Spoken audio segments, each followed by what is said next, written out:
Ohio, every student, in order to graduate, has to get 12 credits towards industry recognized credentialing. And these are things like biochemical engineering, aerospace design, certified nursing assistant. Like those are the fields and tracks that you can go into to get these industry recognized credentials. And we met with the Department of Education with the help of the Ohio High School Athletic Association. And we started talking about the life skills, the employability skills, conflict resolution, time management, all those things that you can learn through officiating. And the same way you can earn credits for biochemical engineering, now you can earn credits for officiating licensure. Some things we've got going on with NFHS that I'm super excited about, kind of bringing the rules book to life for the NFHS and the way that we can kind of intertwine some of the concepts we've talked about here. That's going to be huge. I think providing officials with kind of like a living resource that's really going to help empower them to be successful as officials. That's going to be a big deal, because I think it is the most mission-driven thing that we're working on right now. So we're trying to infuse that layer of sustainability. And I think what fans can be excited about is, I think for the first time in history, it's not going to happen overnight, but over time it's going to grow. What do fans want? What do coaches want? Well, when you talk to them, they want consistency. That's all we want. We want consistency across the board. And so as this continues to grow, that sustainability comes in, that youth movement comes in, that commitment to officiating comes in, and that consistency is unavoidable. Like when you've got thousands and thousands of people who all start from the exact same baseline, you can't help but have consistency. There's just no other option. And now, episode 12, letter K, knowledge. Join host Dana Pappas with special guest Kyle Armstrong on the From A to Zebra podcast. Welcome back to the From A to Zebra podcast. I'm Dana Pappas. My co-host Nana Costa cannot join us for this episode as he is in the friendly skies for work.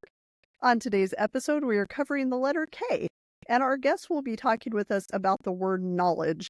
The discussion will cover information about an online sports officiating curriculum that has taken the industry by storm. Today's guest is Kyle Armstrong, CEO and founder of RefReps. Kyle, welcome to the show. I'm excited to be here. Thanks.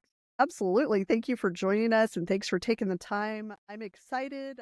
Before we jump in, Kyle and I work together a lot, and I'm excited to educate our audience about what it is that RefReps does, who Kyle is, and just everything that you can think of as we talk about knowledge. So, Kyle, before we get started on the letter of the day and the word of the day, can you tell us a little bit about yourself?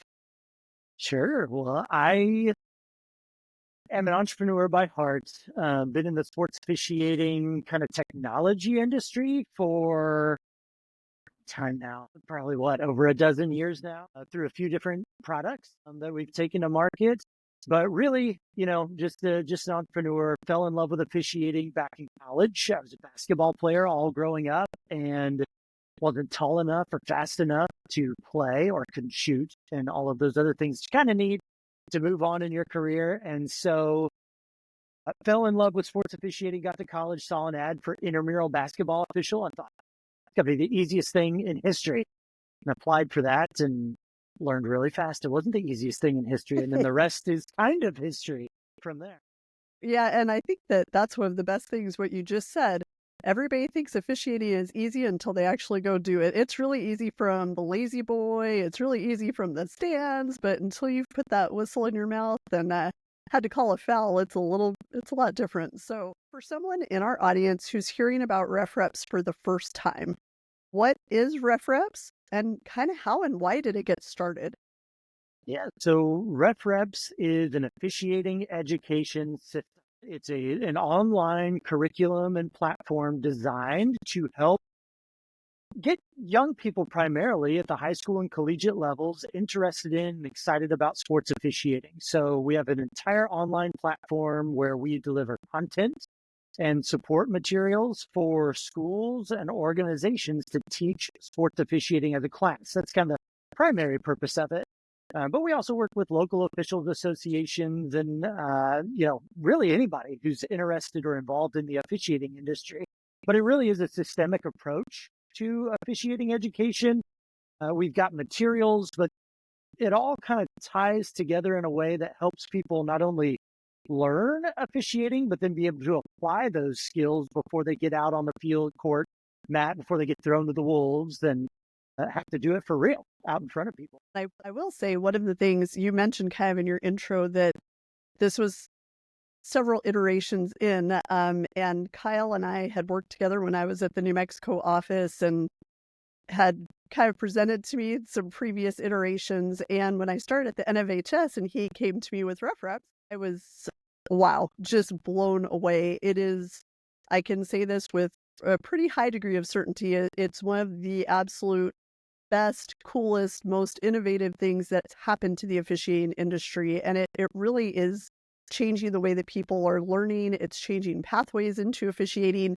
I think that's what's so exciting about it. When you get in and look at it, it's just, you're seeing things in a different way. And it's not just a rule book. It's not just a case book. It's point of view. It's all of that stuff that really helps people learn before they have to go, like you said, get thrown to the wolves. So it's, when you brought it to me at the NFHS, I was just like, yep, this is the winner. And I know that even since that first show of it, so much of it has grown, and we're going to talk about that. So let's get into it. The topic of this episode is knowledge.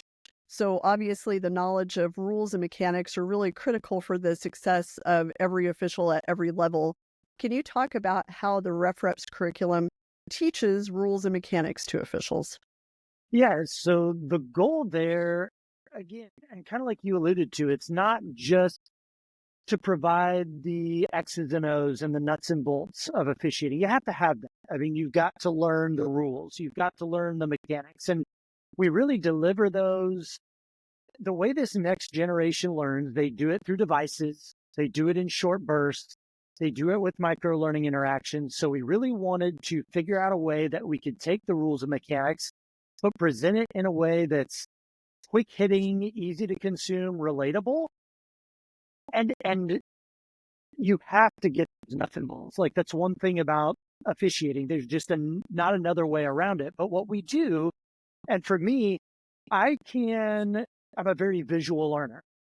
I can learn the rules. I can learn the textbook definitions. I can learn all of those sides of things. But until I see it, it doesn't mean a whole lot to me. And so that's one thing that we really tried to do differently, was not only present those in a way that's engaging and easy to consume, but then we'll show you literally what those types of scenarios and situations look like from the eyes of the official.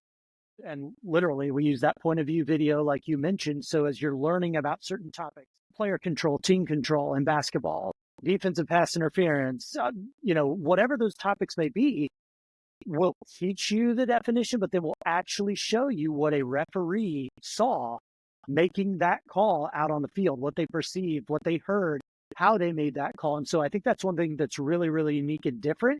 By the time our learners get through that material, they've got the X's and O's, nuts and bolts, but it's almost like they've experienced it.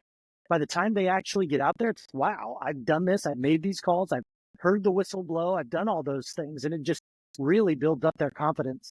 And, you've kind of cracked the code as far as anybody can read a rule book or a mechanics manual, but being able to apply the rules is where it gets difficult. So when you're putting people in situations where they're actually, okay, here's what the rule is, here's what it looks like when there's a violation or a foul or a penalty, and knowing how to apply it is so important, because we need to have people who obviously know that rule book and can tell you that's on page 97 of the football book.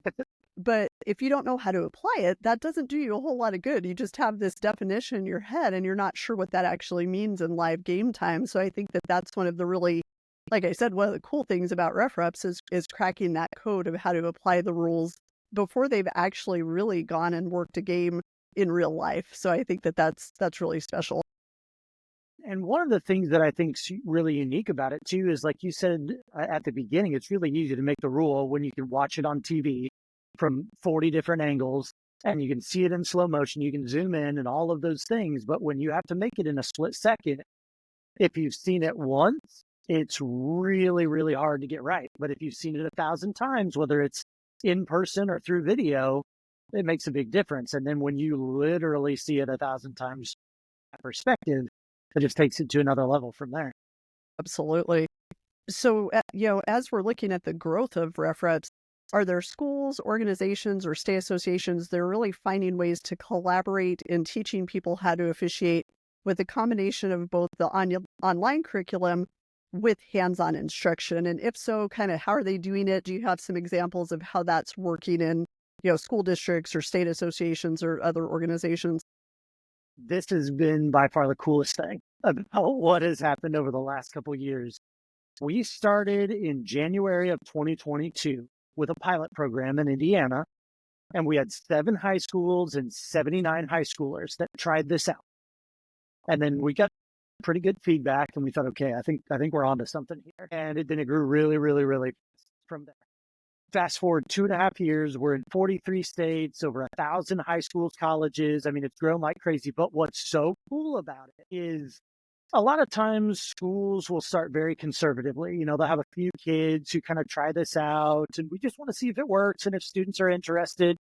And so they may take our material and just find a cohort of 10 students in an elective PE class and have them try. Almost, it's not 100%, but it's pretty darn close to it, where when they do that, then they have 1 or 2 different sections of a standalone sports officiating class the next year, because demand rises so much amongst the student body. They hear about how cool it is, how fun it is, and everybody wants to get involved. So what has started happening now, and we're starting to help facilitate it, is through speaking and going to different conferences and things, and just meeting, having roundtables with our partner schools. Different instructors, different educators are starting to talk to one another, and they're starting to collaborate. What works well for you? What's really engaging to the students? And so they're starting to kind of infuse their own enhancements into this, I would say. But then the other thing that's really neat, one of my favorite things I've seen, we have so many schools where high school students are now taking an elective intro to sports officiating. And I just remember, for me, I was an athlete in high school, went to a small school. As I was growing up, like, the high school juniors and seniors were just heroes. Like that was as cool as it got, right? And so now these high school juniors and seniors are, when they're taking their physical education class, their teacher is partnering up with the middle school PE teacher, and the high school kids, when the middle schoolers are playing the basketball tournament or the wiffle ball tournament or the soccer tournament, the high schoolers are going down and refereeing those games. That's super cool. And it's super cool, because you just think about that. Like, they're just the cool kids anyway, but now you have that connection, because a lot of the students who take our classes are the athletes too. So you grow up as a kid, man, I want to be like that when I grow up. And now they're watching them. And it's not just, well, I want to be the star of the basketball team. I want to be a rep. And just think of how that's going to kind of change the industry going forward. And that just, it helps to change the culture, because now you're seeing that those older kids who are your idols, and you're not going to yell at those kids. You're not going to yell at the guy who's the football team captain or the basketball captain or whomever it is. You're not going to yell at them when they're officiating your kid's game, because they're heroes in that town or in that community. So that's a really cool kind of byproduct as this has grown and really gotten into that community-based education. Yeah, and exactly. One of the things, Kyle, that I wanted to touch on that just kind of popped into my head as you were talking, talk about with RefReps, who can teach it, and some of the credit that kids can get. You mentioned PE, but I know that you've worked with departments of education as far as getting VOTEC credit and all of that. So can you talk about what's necessary to teach it, and then what kind of school credit kids can get for taking those classes? So kind of sporadically over time, there have always been sports officiating classes in schools. And typically what happened is it was someone who was a gym teacher, but they were also a referee. And so they teach the class. And so what we found over time is a lot of those classes around the country that were really neat and really interesting, really strong, when that teacher retired or they got out of officiating, the class disappeared. And so that's one thing we wanted to change. Well, we want anyone to be able to teach this, whether you're an official. And I say it a lot when we meet with schools. If you've never officiated before, it doesn't matter. If you've never watched a sporting event before in your entire life, it wouldn't matter. The depth of this material is so strong that you can literally open up our platform, read off the screen, and it'll sound like you've been teaching sports officiating for 30 years. I mean, it's just that deep. So anybody can teach it, different states, depending on how you want to offer credit to students. Maybe you do have to be a licensed PE teacher. Other states, you don't have to be. You could be a coach, or you could be a guest teacher. I mean, a lot of different ways you can do it. But I think one of the neatest things is the way that we've been able to engage departments of education in an industry that is so often forgotten and so left behind, like sports officiating. We've gotten approvals in states where students can get that vocational credit. They can get workforce development credits. In Ohio, every student, in order to graduate, has to get 12 credits towards industry recognized credentialing. And these are things like biochemical engineering, aerospace design, certified nursing assistant. Like, those are the fields and tracks that you can go into to get these industry recognized credentials. And we met with the Department of Education with the help of the Ohio High School Athletic Association. And we started talking about the life skills, the employability skills, conflict resolution, time management, all those things that you can learn through officiating. And the same way you can earn credits for biochemical engineering, now you can earn credits for officiating licensure. I mean, it's the way these states and organizations are starting to look at officiating and go, oh man, that's really important, and it's really tough, and it's really meaningful. Those are things that just never really happened in the past in a lot of ways. Not at all. And I think you hit the nail on the head with the life skills that kids are learning through officiating. They're learning things that you may not learn in your English class. And I loved English. It was my favorite class. Absolutely.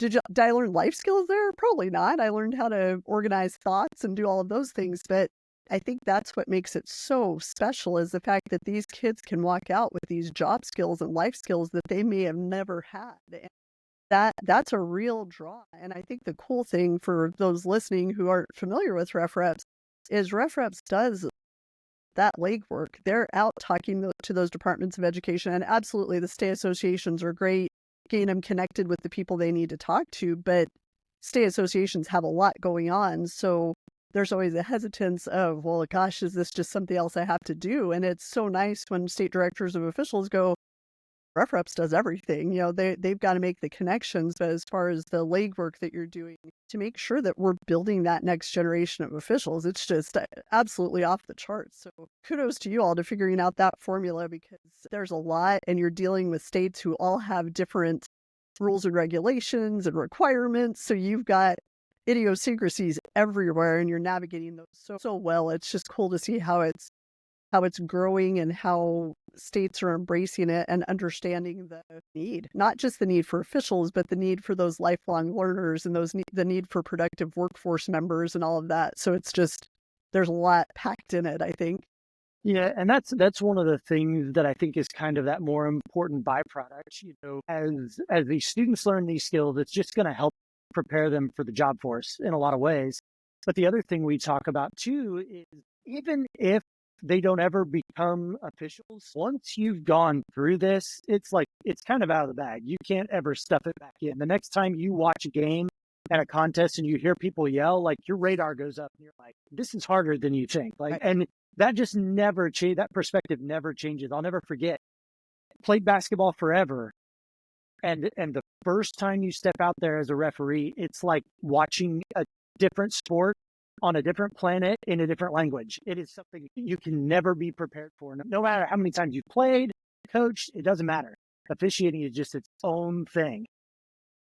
It is. And you talked about that byproduct of, okay, so they've taken this class and they decide, you know what, it was fun, I got my credit, it's not for me, but you're building people who have empathy for what officials do. Yes.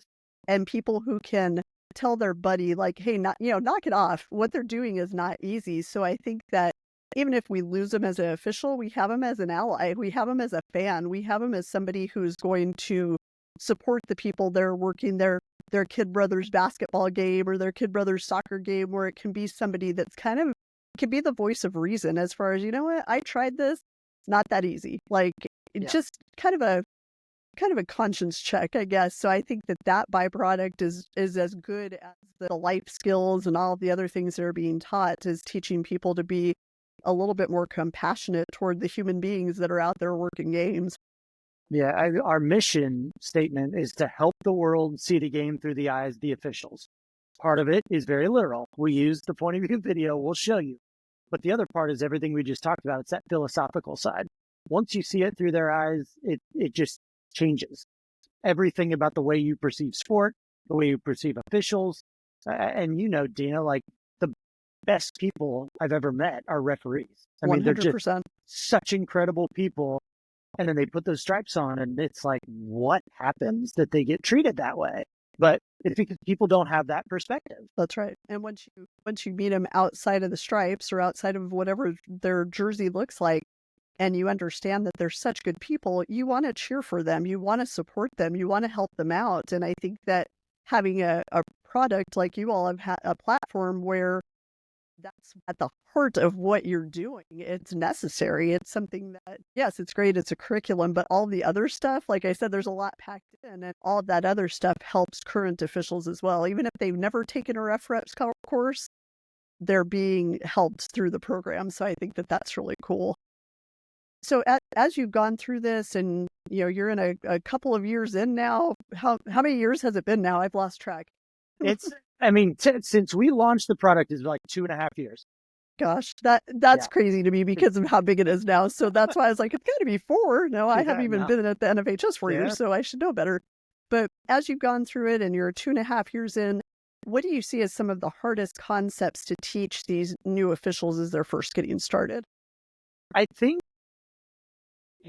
like, what I would say is, obviously every learner is different, so things that relate to me may not relate to someone else. But I think for me, generally speaking, it's the compilation of all the concepts. There's so much that you have to get through, and you have to have a really deep understanding of. So I think it's just the sheer volume of it. I think the thing for me, like the hardest concept to teach, I'm trying not to skate around it, but it's the application. Like, even if you're a sponge and you just like have a photographic memory and you can memorize all this stuff, it's that ability to apply it. So this goes back to me. So I kind of touched on the story, but basketball player, moderately smart individual, like, I think I can handle some information. And so I see this ad for intramural basketball official, and I go to the 3-hour night training courses. I look at the PowerPoints. The guy I got to learn from was just brilliant. He's an NBA official now. So I had like every advantage to becoming a wonderful basketball official, right? Know the game, know the concepts, I can learn. I had the knowledge. There's no doubt I had the knowledge. But then I have to go out on the court, and my first game I ever have, I have some really athletic teams. I mean, it was intramurals, but really athletic teams. And a guy goes up for a rebound, and I'm in the lead on a basketball court under the hoop. And I'm looking right down the baseline at this. And the guy goes up for a rebound, and he comes down out of bounds. He's 2.5 miles out of bounds. Like, this is very clear. It's not like this was close. He's way out of bounds. It wasn't iffy. And I'm looking right at it. And the next thing I know, he's running a fast break at half court. And I'm like, why didn't anyone blow the whistle? Well, hey, I was supposed to blow the whistle, but it was so fast. I mean, it all happened so quickly, and I had never seen it. It didn't matter what knowledge, it didn't matter what PowerPoints I looked at. It didn't matter how brilliant the teacher was. I had never seen it, and I had no idea. And so I think traditionally, a lot of times what happens is people find themselves in that position. Hopefully they're better than I was. They get a simple out of bounds call, but they get something that's tough, right? But the first time they ever do it, it's live action. And there's mom and dad, there's grandma and grandpa, and there's fans everywhere. And they don't have what I had, where there was nobody in the gym and nobody yelled at me and nobody noticed what happened, and I could just move on. But that scenario happens in live action, and you get screamed at, and so many bad things happen, and you just get done. And you're like, I don't need that. I'm not doing it anymore. Right. And so that's where we wanted to come in. We want to give you the knowledge, but then that difficulty in applying it, we wanted to give you an outlet for that so that you could sit here in front of your computer, you could sit in your school in front of the projector, and you can make those calls. And by the time you get out there, you've done it 100 times. And yeah, you're still going to miss some because the concepts are hard, but you're going to mitigate some of that. And if nothing else, Dana, I think what the key point is, we track a lot of data, and these learners just believe that they know. Now, we know they don't know what they don't know, but they believe they know. And so again, part of officiating, one of the hardest concepts is to just own the call and sell it. Whether you're right or wrong, just sell it. And so I think that's where we're helping tremendously, because they just believe it. So they'll go out there, they'll blow the whistle, they'll make the call, and they're just, I got it, whether they did or not. But they're going to be the smartest one in the gym when it comes to that, because we know that fans don't know. So that is true. It helps a ton. That's great. And I've heard you tell that story before, and I kind of laugh every time, because it is one of those things. As a player, you knew when you were out of bounds, but you weren't responsible for being the one to blow the whistle. Exactly. So Right. It is so different. So that's a great story, and really the fact that now it's kind of full circle, because here you are with the, being able to instruct. So maybe somebody doesn't make that same mistake that you did. So that's good. So as RefReps continues to grow and expand, which I know it's doing every single day, what are some additional features you're looking at to enhance the knowledge of officials who go through their curriculum? So one of the things that is really important to us and we're really excited about is the ability for these young people, high schoolers, college students, to be able, again, to go out, practice these signals in their class, to officiate the basketball game. Some of the neat things we've seen, the high school kids in the sports officiating class during homecoming week, when you have powder puff football, they're going out and they're refereeing. When you have the power puff volleyball, they're going out and refereeing. And so a lot of what we're doing revolves around helping educators, helping instructors, providing them with the tools they need to be able to take their students out and apply those skills. So we're creating a lot of support materials, again, for the instructors. We've got really neat technologies that we're working on that incorporate some fascinating tools that exist on the internet. And we are reapplying those and repackaging those into ways that really, truly push the envelope for things you need to know in officiating.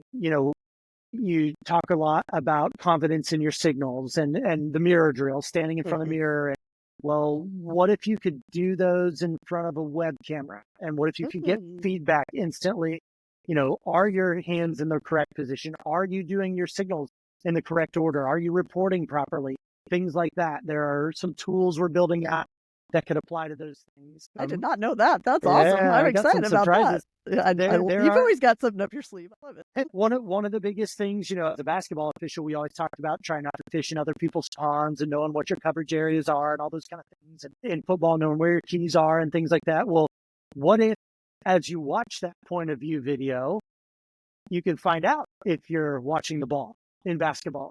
Are you really watching your coverage area, or are you just ball watching as it moves around? And being able to use existing technologies out there and find those things out and get feedback.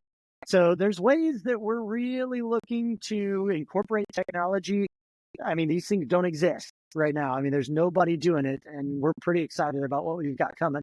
That is awesome. So you and I, as we're talking, we've said a few sports out loud. How many sports do you guys have courses for now? Yeah, right now, 15. And you're going to say, well, what are all 15? It's okay. You don't have to. See, if you want more information, we could give out Kyle's contact information, and then you could ask him directly. But 15. So you started with how many? We started, initially, when we very first started, we first built out baseball.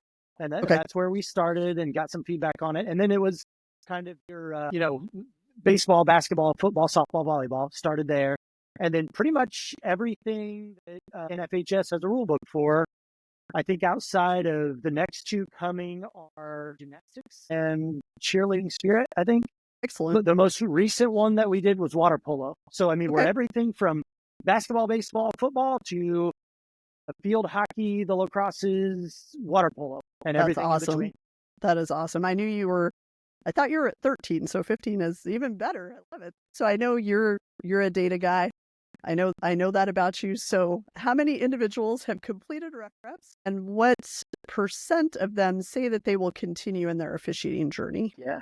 So I checked this prior to recording 39 minutes ago. We were 29,777 individuals on the platform. Now, what's really cool about that is most of the learners on our platform take multiple sports, or they learn multiple sports over their time. So as of today, and this number will continue to increase really, really rapidly, there's 29,777 individuals, 23 courses of study. So as you think about that, that's 29 plus thousand individuals. That's really 44 plus thousand officials that could cover contests, which is pretty exciting. That's super exciting. We're up over 36,000 completed courses in total. Like, there's still 8,000 to get through and work their way through. But then it's hard to believe when we first pulled data, the first time we ever pulled data, we had roughly about 1,500 responses. So we asked a lot of confidence questions. Do you believe you know the rules and can apply them? Do you believe you know your coverage area and can apply what you've learned in our courses, things like that? But of course, the $1 million question is, have you started, or do you plan to continue officiating? You may be working through the process, you have to get a license or whatever it may be. And so when we first pulled data with those 1,500 responses, it was 88.7% said they had either started or they were going to continue, or they were working towards it. 88.7, 1,500 responses. That's pretty good data Really set. good. Now you throw almost 30,000 more responses on top of it, and I just thought, okay, there goes our numbers. Yeah, there's no way that's going to stay that high. But we always said from the beginning, like, some people will take this class because it's fun. Some will take it because it keeps them involved in athletics. We never had high hopes that 100% would become officials. We never had high hopes that 88.7 would become officials. We thought if we could get 30 to 35%, that's really solid and would make a big impact. I mean, as of today, that's 9,000 new people in the ecosystem. That's Which a lot. is great. Yes. That's a lot. So almost 30,000 more responses. We just pulled data a couple weeks ago, and it dropped from 88.7% to 87.6%. That's insane. Because I remember when you asked me very pointedly, probably a year ago, you were like, so what percentage do you think will officiate? I think I had told you 20%. Yeah. And I was happy about it. I was like, oh, exactly. 20% would be great.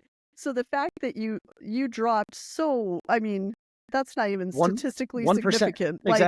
Exactly. That's insane. That is so good. And that just gives hope in a time where we're dealing with shortages and we're trying to figure out how to cover games. And a lot of the games that need coverage are those middle school games and the sub-varsity games, and having a place for these high school students to go work immediately. That's exciting for them. It's exciting for those ADs that don't have to cancel their games anymore. That's a gift to the industry. It really is. That's awesome. And one other thing we're doing, we recently started this, but we're putting together game day support courses. So we know that there's certain people who are going to excel once they step on the playing surface as a referee. But there's also a lot of people that they would be great at running the scoreboard or doing the book or being a tracker in volleyball or whatever it may be. I'm just not sure I want to be out in the middle of the action. And so we wanted to give them an outlet to apply those skills that they've learned, because, we need them too. And I think the other thing that's neat about that, and that I guarantee will happen, if I had taken this course in high school personally, I would have loved it. I would have had a blast. Would have been a ton of fun. I would not have immediately become an official. I was very shy. I was very reserved. I didn't have that confidence. I wouldn't have done that in high school. I would have done the book. I would have done something like that. And then when I got to college and I grew up a little bit and I got a little bit more confident, 100% from sitting at that table and interacting with those officials and seeing their confidence, that would have totally worn off on me. And I would have jumped in feet first. So I think that's the other thing that we want to do is we want to make sure that everybody who takes one of our courses understands there's a place and a purpose for you in sport, even if it's not the traditional paths that you always get told. I want to be a player. I want to be a coach. And No that's one it. tells you all the other things you could do. And we just want to make sure that they know that there's that outlet. There's so many ways to stay involved, and they're all super important, because if those don't run in sync with one another, you don't have sporting events. You And do not. all the benefits that come along with that go out the window too. And I love that you're doing the game day support, because that's something where many times athletic directors are like, we don't have a scorekeeper for the middle school volleyball match that's going on. And you're pulling a parent out of the stands and hoping they know how to keep score or libero track or wherever the case may be. So the fact that you now have that resource available for athletic directors is awesome, because that's one less thing they have to spend the time to try to train someone when they're also trying to figure out who's at the concession stand selling snacks and all the other things that ADs are trying to do. And did the bus show up, and do they have, there's so many different things that they have to worry about. So for them to go, okay, hey, we're going to have these 5 people who have all taken this course, so that way we know we always have somebody who's trained, who can keep score, who can libero track, who can run the clock, whatever, because there's so many different things they can do. That's an awesome offering as well for the people who don't want to go run up and down the floor or field. That's exactly, because you're right. We need the auxiliary staff as well, and they're all part of the officiating crew. So that's really cool. So and I know, again, I'm keeping you in your data because you like it. So what are some of the most exciting results or statistics that you're really seeing from RefReps students? So you got to help me if I get too far out of line with some of these. Go. There is no out of line. NASO, National Association of Sports Officials, did a huge survey last 2023 in the summer and had some incredible data. They found the average age of a high school sports official is 57, up over 57 now. I think the demographics, it was somewhere like in the 90%-ish range, were white males above 57. That's kind of the composition, or it's really close. So some of the things that we're the most excited about, the average age of a high school sports official is 57. We have essentially 30,000 people on our platform. 82.2% of them are under the age of 57. Okay. That's pretty good. 68% of them are under the age of 34. Oh. So huge amount of youth. I mean, 70%, 21,000 out of that is under the age of 34. 58% of that is under the age of 24. Wow. So huge youth movement coming in. Huge youth movement coming in. I think the other thing that's very exciting is we've got it's 18.2% of the learners on our platform are female. That's so there's awesome. A huge push in female area. And among high school students specifically, that's up over 22% are female. Wow. So you can see that the younger you get on our platform, there's more young ladies that are giving this a try, which I just think is so exciting. I do too. Where was that picture from that was on X the other day? Was that Kansas? With that group of young ladies? Yes. So that picture on X, it was a group of young ladies, all basketball officials. Did you see the one also? The student, the young lady, finished the basketball class, got to officiate with her teacher. I did see taught that. The class, who is a registered licensed official. Like, how cool are those? That is that was cool. I'm loving seeing all those photos that are coming out, because statistics are great. They are. But when you can actually put a face to those statistics and see who's working those games, and they look like they're enjoying it, and they've got like this, we always talk about officiating family.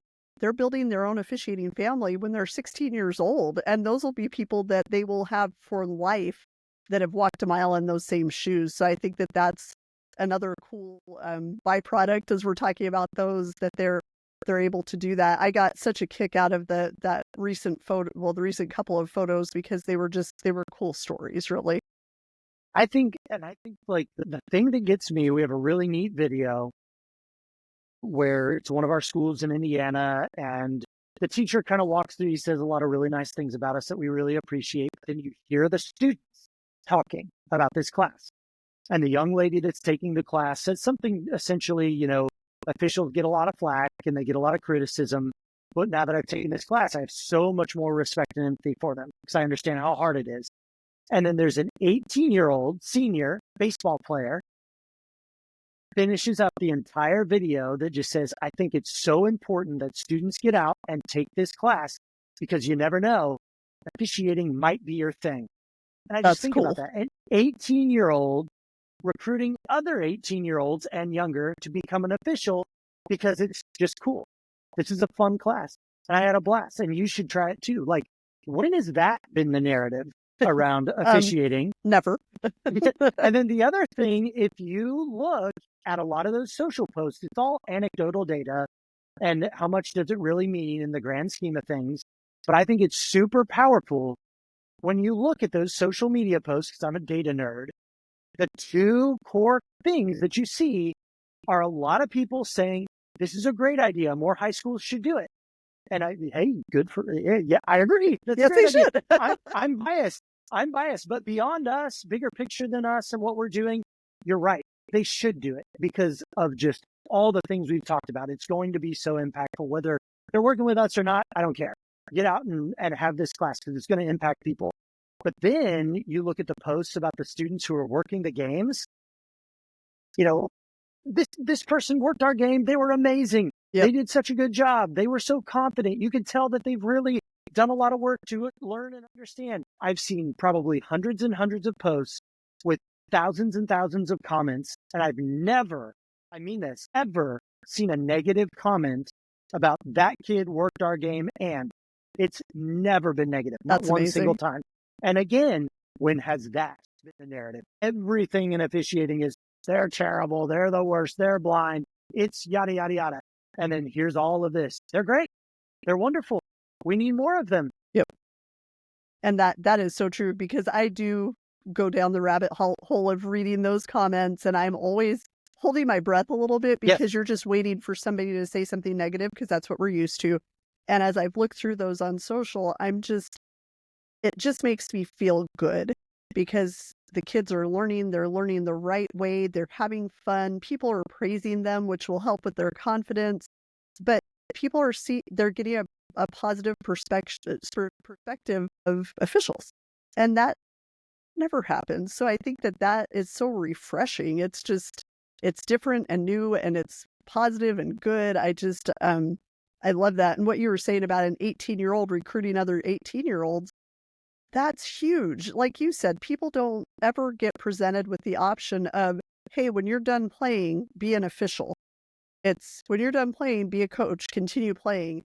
But that hearing other kids say, hey, this is a viable option for you, that's awesome because we need them to be our salespeople for this avocation because they are the next generation of officials, but they're also the next generation of people who are going to have kids who are going to play sports. And we need those people to be empathetic and supportive of the men and women out there working. So that's exciting to me to hear that you've got kids carrying the banner for us because that's never happened before. And that's definitely changing the tide. So I know you probably have hundreds, but if you had to pick one future project that you're the most excited about for RefReps, what would that be? There's a lot.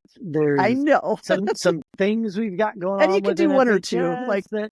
I'm super excited about kind of bringing the rules book to life for the NFHS and the way that we can kind of intertwine some of the concepts we've talked about here.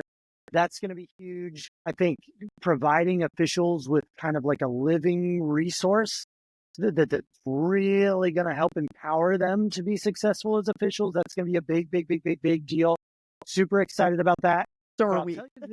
I'll tell you this one because I think it is the most mission-driven thing that we're working on right now. You can find some of this on social media. It's the best place to see it right now, but we've kind of test piloted these concepts. I talked earlier about our mission, helping the world see the game through the eyes of the official. I think that's really impactful with high school students, college students, people who are interested in officiating, but I think the rest of the world needs to see the game through the eyes of the officials for the reason we've been talking about. So we got really, really fortunate, great partners like the Indiana High School Athletic Association, Sports Tech HQ here in Indiana, some of the things they're doing with the Indiana Economic Development Corporation, the Indianapolis Indians. We've had some really, really unique, neat opportunities, the Children's Museum of Indianapolis. We've had some really neat opportunities to bring that mission to life in some really unique, engaging ways. So if you kind of scroll through our social media, you'll see it. We have essentially an activation that we've brought to life in a few different ways, a few different venues, where we have a giant, basically it's like a 55-inch iPad. It's massive. It's so cool. It's bright. It's loud. It's really neat. And on this iPad, you can walk up to it and you click play, like an arcade game, and you see 5 plays from the perspective of the referee. It's now available in basketball, baseball, and football. Those are all done. And then as you watch that play, you get challenged to make a call. So you hear the squeak of the shoes, you hear the coaching ear, you hear all of that. And then you get challenged to make a call. And you have to tap the screen, and then we'll tell you whether you're right or wrong. Well, we've got some neat opportunities it's official. We are going to be at the Indiana High School Athletic Association, their state championships this upcoming weekend at Lucas Oil Stadium. We'll have this activation open, and thousands and thousands of high school football fans are going to funnel through the loop, and they're going to have the opportunity to stand there and experience what it's like to be a referee.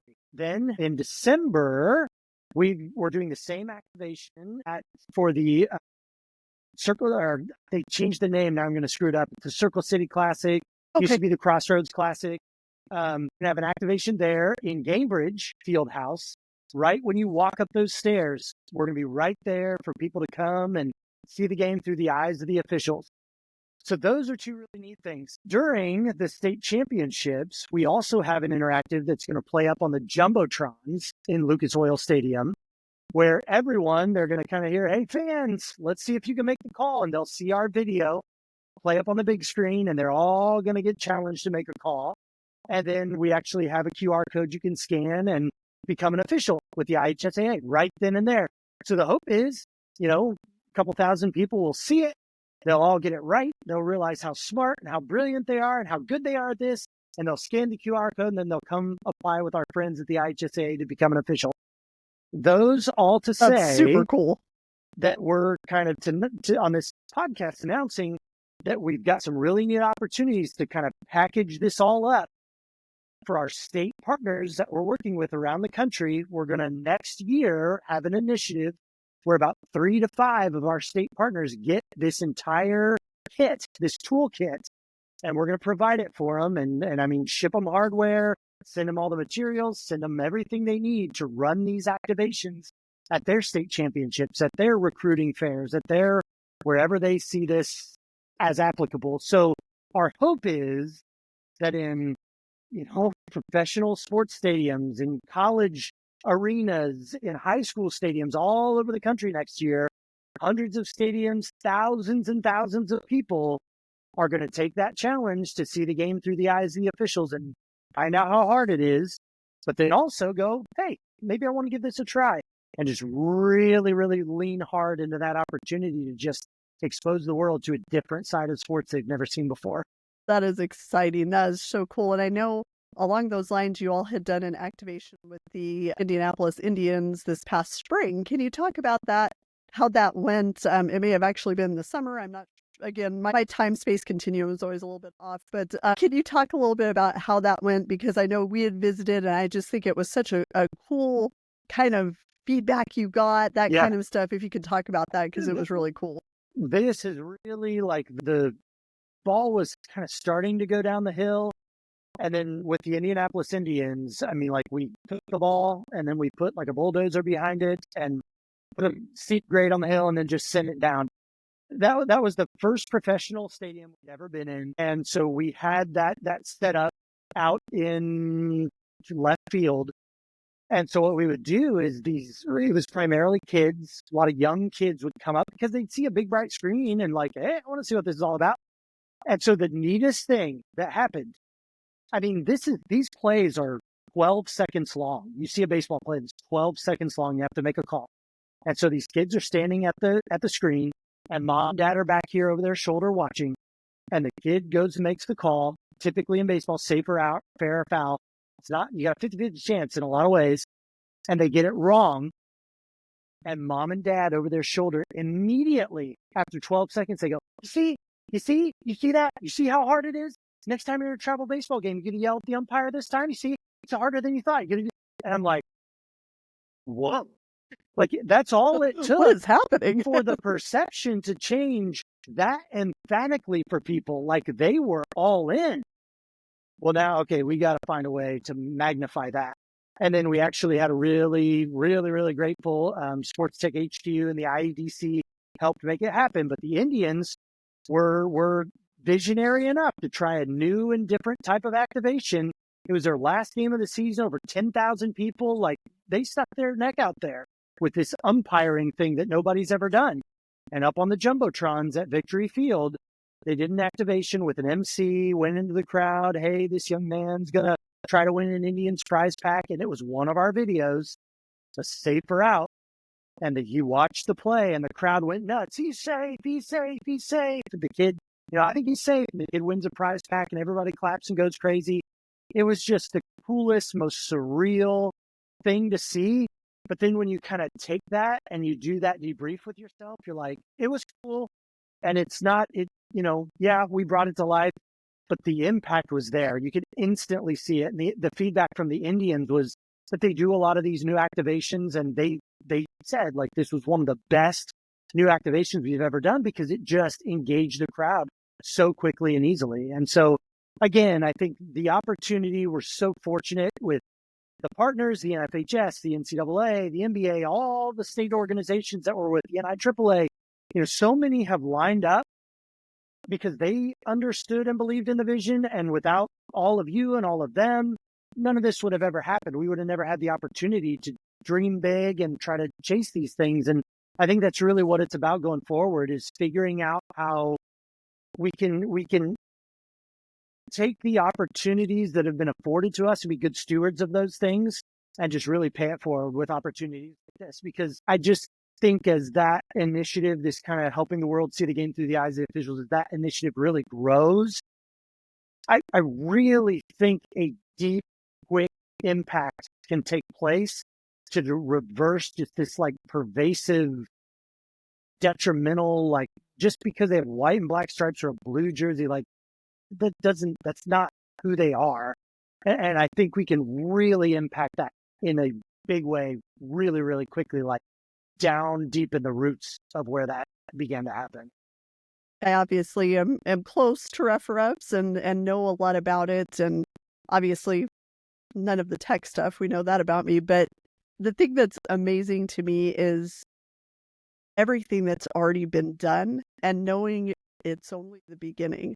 There's so much other stuff that's going to happen and that's in progress already. And to think of everything that's already been accomplished and then go, seriously, only 2.5 years? Because I said it in your introduction, taking the industry by storm. And that's what you've done consistently. You mentioned it wouldn't happen without all of us supporting, but you gave us something that we could have faith in. And you gave us this platform that no one else was doing.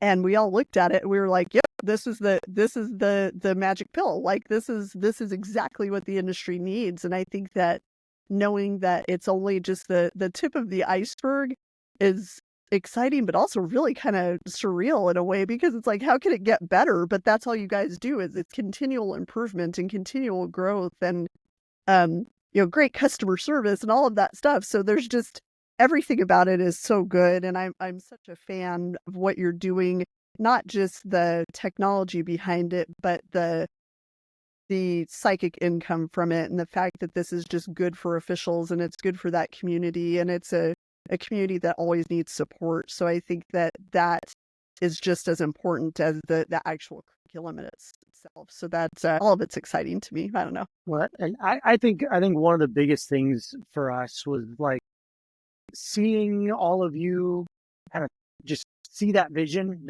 That was that validation that we needed internally. This team that we built is unbelievable. Like I always say I get to play maestro and just ride their coattails. I mean, and that is the best feeling in the world because they're brilliant. I mean, like the way they think and the way they push the envelope.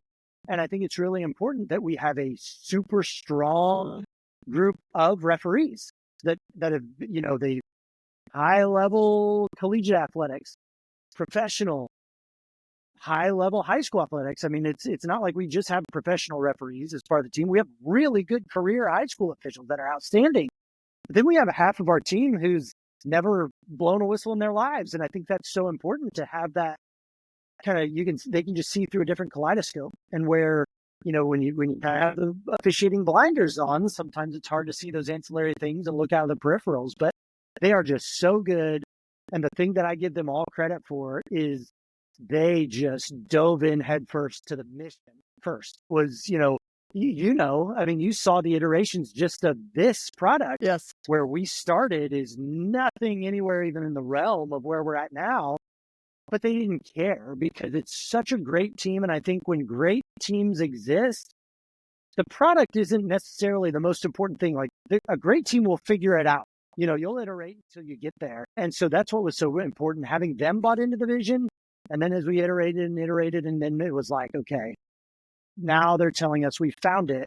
That was the important part. And then it was all of that kind of coming together for what you said. I mean, I just think we're uniquely positioned to do some pretty neat stuff. You already are, and you'll continue to. So you've already done a little bit of this, well, a lot of this in the podcast, but the From A to Zebra podcast has a mission each week to educate, elevate, and excite our audience. So what is something specifically that you could tell our audience that RefReps is doing that is the most exciting to fans of sports? Ooh, that's a good one. I think to me, the thing that fans should be the most excited about truly is that we're trying to infuse a layer of like deep sustainability to sport. Because, fan comes from fanatic, and I think that some people get too caught up in the fanaticism of sports. And we want to bring that like a little bit of a dose of reality. Like there's a lot of meaning and a lot of good that comes from sport that can very easily be lost when you don't have, the most hated people in sports, the referees. When you realize you don't have them, and there's not a pipeline to get them, they don't grow on trees. They don't. And so we're trying to infuse that layer of sustainability. And I think what fans can be excited about is, I think for the first time in history, it's not going to happen overnight, but over time it's going to grow. What do fans want? What do coaches want? Well, when you talk to them, they want consistency. That's all we want. We want consistency across the board. And so along with that sustainability, we have schools right now in Mukilteo, Washington. That's our furthest northwest, and Miami-Dade, Florida, and Irvine, California, and Taunton, Massachusetts. Those are like the four corners of the country that we're working with right now. Well, in all four of those corners, every single learner that's going through our platform is learning sports officiating the exact same way. And then we're getting pretty close to that point where you can throw a dart at a map of the United States, and within 50 miles, you're going to find one of our schools. So fill in the whole middle in between there, and all of those people are learning officiating the exact same way.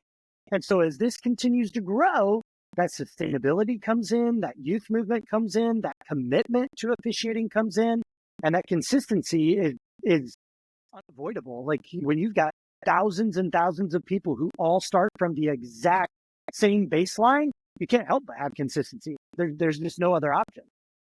That was a great answer. And you're exactly right, because the consistency is the thing we hear the most from coaches, from fans, and they want a travel to be a travel and a hold to be a hold and all of those things. Whatever game they're at, they want to be able to see that it's being adjudicated the same way and that the rules are being applied the same way. So I love that answer. And it's exciting to think about what is to come. So Kyle Armstrong, thank you so much for your time on this podcast, but thank you for what you're doing for the officiating industry. And I always enjoy visiting with you. And I'm sure, I know Nate is sad that he couldn't be on, but he'll watch it later. So he'll be able to give some feedback to you, I'm sure, but he'll have questions if anything. Go ahead and give us the website and your social media handles for anybody who wants to learn a little bit more about you.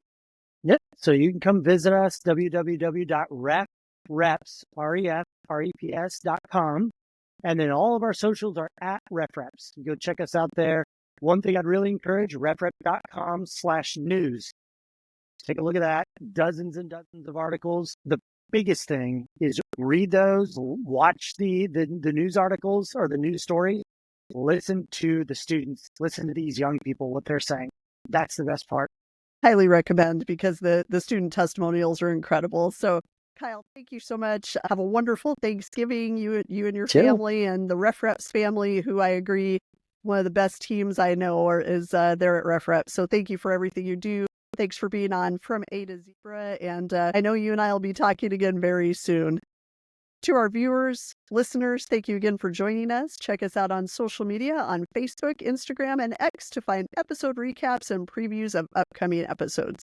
See you next week, and happy Thanksgiving. Be sure to hit that like button, follow, subscribe, and also catch From A to Zebra on Instagram at from_A_2_zebra, Facebook, From A to Zebra Podcast, and on X at From A to Zebra.